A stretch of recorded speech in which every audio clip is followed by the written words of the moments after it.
So I'm here with Bryant Roloff, and we are using his sprayer gun to paint a mural, and we are going to ask him a few questions about using the spray paint gun. So without any further ado, let's get to it.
You guys, it's not all fun and games running these Airbnbs. A lot of times it's about getting your hands dirty.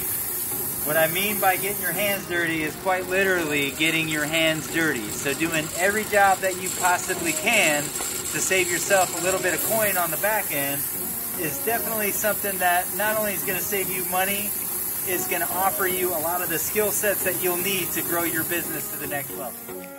That I find to be the most useful are the up and down technique and the side to side. And technically we could use either or. We actually did on the mural here, but the side to side was far less painful for us because it was something that didn't spread as much of the color around, so we didn't have as much running, I guess you would say. And so we found that to be the most helpful. The The major advantage of using an airless paint sprayer like the one I have here is, of course, being able to do a job very quickly, having a nice finished, even look to your paint job, and also just being able to have full control over the width and the amount of spray that you have on a particular job. The downfall is that it does take a little while to clean these things out. I usually like to run at least one 5-gallon bucket of clean water through it, which means that I'm typically going back to dump any excess paint that comes out of it and making sure that water's constantly clean. You can see right now what I'm doing is I'm just gauging to see how much paint is still left in the lines. If there's you can still see the residues here. If you look inside my hand, you can see that there's a little bit of residue of that bluish paint. It's really just a little bit left. Most of it is water that's coming from here, but you can see the bucket. The first bucket that we did was completely thick and sloshy. This one there's still quite a bit of paint in the lines, but it's moving around more in a liquid form, and hopefully by the time we get done with this bucket, it's going to be almost completely water, and this will be clear. That's how you know you got most of the paint out of the lines. You can also, so tomorrow we're going to be putting up a lot of the rainbow stuff, so we'll be running more color through here. I'm not that worried about getting it 100% clean, but when I'm ready to put this thing away for good, I will make sure I run many buckets through it, make sure it's very clean, and then I'll also put some sort of stable chemical in here to where it'll stabilize it and make sure that any paint that's still left in the lines doesn't kind of group up and stick to your valves. That'll make it so that it's no longer sucking anymore.